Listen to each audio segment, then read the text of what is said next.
لتراجع الاداء بدون اي داعي لكلا الفريقين. نادي الزمالك موجود في وسط الملعب، انما التأثير الهجومي لسه ما كملوش بشكل مؤثر. محمد ابراهيم، عبد الشافي، خطيرة، ممكن جول جول جول. يا سلام يا محمد يا ابراهيم، يا سلام يا عبد الشافي، واحد دون مقابل. مش ممكن اول دقيقتين قلت لكم محمد ابراهيم هو اللي هيكون مصمم الهجمات الرئيسي النهارده، وهو اللي صنع الهدفين في اللقاء الاول امام الاتحاد، وبيكمل سيناريو صناعة الأهداف بقدم محمد إبراهيم ومحمد عبد الشافي، اللي اقتحم بعبقرية ودخل بثبات انفعالي حلو قوي، يرقص أحمد سعد ويسجل الهدف الأول في لقاء النهاردة. يبقى 1 لنادي الزمالك بعد تقريبا 16 17 دقيقة. اللعبة هي والحكاية من أولها، إنما أحمد عيد عبد الملك هو اللي لازم يسلم الأول، ومحمد إبراهيم الثلاثة اللي عملوا الجون الجميل اللي سجل منه محمد عبد الشافي. واحد دون مقابل. هنشوف الكابتن حلمي الناحية الثانية، محمد حلمي هيغير من استراتيجية أدائه الهجومي في المناطق الأمامية بعد ما اتأخر خلاص، اللي كان خايف منه إن هو يجي فيه جون. بعد 16 17 دقيقة نادي الزمالك اللي اتحركوا حلو قوي أحمد عيد عبد الملك ومحمد إبراهيم، وحطوها بشكل مؤثر لمحمد عبد الشافي يسجل منها هدف التقدم. كان سجل عبد الشافي على فكرة جونين في 2010 2011 مع نادي الزمالك، والنهارده بيسجل اهوت في مكانه الجديد بقى من وسط الملعب اللي بيكمل لقدام، وسايب صبري رحيل يلتزم بالمناطق الدفاعية الملعب، يرمي له كرات لقدام سواء بقى من العمق كده زي ما عمل فتحي مبروك. وادي التمريره خطيره، السادات مش ممكن مش ممكن. جول جول جول. خدمته محمد ماجد، هو اللي بيسجل الهدف الاول لاتحاد الشرطه. محمد ماجد اللي بيروح قدام ال 18 بيسجل هدف التعادل مع الدقيقه 24 اللي خبطت الكوره كده وطلعت من فوق عبد الواحد الصعابت عليه، انما هدف التعديل. واحنا بنتكلم ان حد لازم يشغل خالد قمر، راح محمد ماجد بشكل مؤثر، وادي عبد الواحد ساب بيقول يعني ايه الحظ دوت ان الكره تصطدم وتعلى تعمل اللوب كده من فوقيه ويبقى هدف التعديل. ادي التمريره وراح كويس قوي محمد ماجد، اتعملت من ورا فتح الله اللي بيحط رجله بعد ما خرج يقابل عبد الواحد، انما كان طلع يجي 5 متر لقدام، صعب ان هو كان هيرجع، ثبت في مكانه كده ويعملها محمد ماجد، انما تخدمه بمسانده محمود فتح الله ويسجلوا الهدف الاول اتحاد الشرطه رغم قله عدد الهجمات. يمكن لاول مره او مرتين يظهر عبد الواحد بعد الهجمه الخطيره اللي كانت مع اول دقيقه من احداث اللقاء. انما 1-1 في النهايه اهوت. وادي اللعبه محمود فتح الله اللي كانت التغطيه برده مش بالشكل المطلوب، لان الكره اترمت من وراه والراجل قدر يروح في مساحه وبعد تماما عن الرقابه من فتح الله وصلاح سليمان، وقدر يستغل التواجد قدام منطقه جزاء عبد الواحد السيد. تمرير عملها فتحي مبروك، هنشوفها في منتهى الجمال والروعه، وراح بيها محمد ماجد بيسجل هدف التعديل.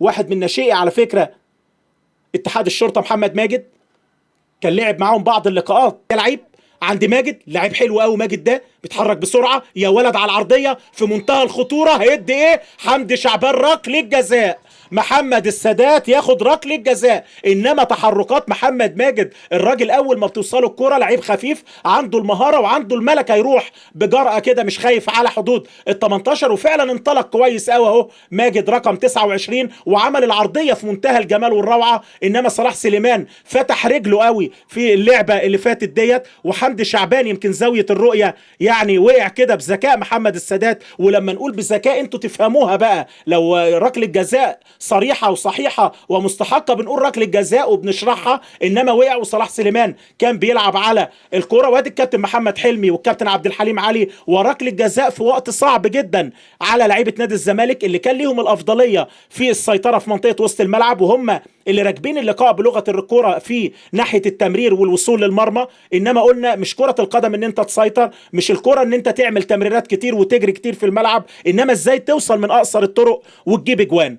خالد قمر في مواجهه عبد الواحد السيد مع الدقيقه 43، وهنشوف كده الحوار هينتهي على ايه. قمر وعبد الواحد، خالد قمر يا ولد يا لعيب يا ولد يا خالد يا قمر. 2-1 لاتحاد الشرطه. الشرطه بعد ما كان متاخر بهدف سجله محمد عبد الشافي قدروا ان هم يعدلوا النتيجه عن طريق محمد ماجد أونش. وادي خالد قمر من ركله جزاء بيدي التقدم لفرقته بعد 43 دقيقة تقريبا من أحداث الشوط الأول، وادي رايح على دكة البدلاء لحمادة مجدي الحارس البديل. أكيد في لغة كده بينهم، أو يعني لغة تفاؤل، رايح بيحييه على الجون اللي جابه خالد قمر، الجون الثاني في مرمى عبد الواحد السيد في لقاء النهارده. قلت لحضراتكم لقاء الموسم اللي فات 2-1 برضه للشرطه، كان صلاح عاشور ومعروف يوسف، وكان سجل لاحمد حسن من ركله جزاء لنادي الزمالك اللي غايب الصقر كده، يبقى مركز حتى لو بيطلع الكوره بره الملعب.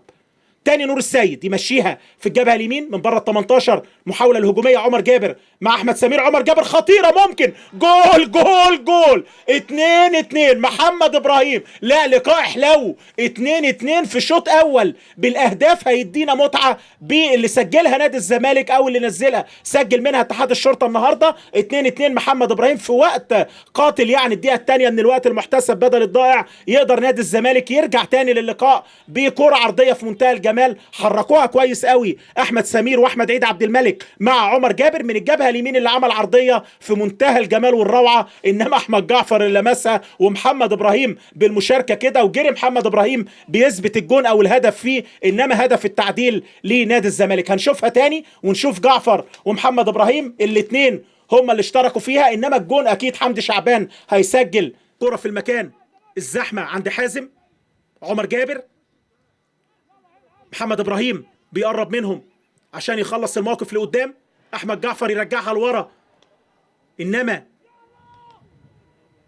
يقلل فعاليه الهجمه العرضيه خطيره، جول جول جول يا ولد يا لعيب. جعفر جعفر جعفر، حلوه العرضيه. الدقيقه 89 مش ممكن نادي الزمالك بجون في منتهى الجمال. احمد جعفر بعد ما سند لورا كده، ويمكن رد فعل الجهاز الفني كانوا زعلانين انه رجع الكره لورا، بيقولوا له العب لقدام، اتعملت له العرضيه حلوه بدماغه على شمال احمد سعد، ما يقدرش يعمل لها اي حاجه، بيتفرج عليها تماما. كابتن محمد حلمي بيقول لك خلاص انا بخلص اللقاء ومتعادل وقربت من نقطه امام نادي الزمالك. انما كره القدم حتى النهايه، وهي دي متعتها، ان انت ما تعرفش اي نهايه ليه مكتوبه لاي مباراه بنتابعها، انما النهايه السعيده كانت من نصيب نادي الزمالك النهارده بعرضيه بلسم في منتهى الجمال والروعه، عملها حلوه اللي فاتت ديت احمد عيد عبد الملك اللي غاب في الشوط الثاني، انما عمل لك عرضيه خلصت لك على اللقاء تماما، وضربه راس اكتر من رائعه لاحمد جعفر. سعد ما يقدرش يعمل لها حاجه.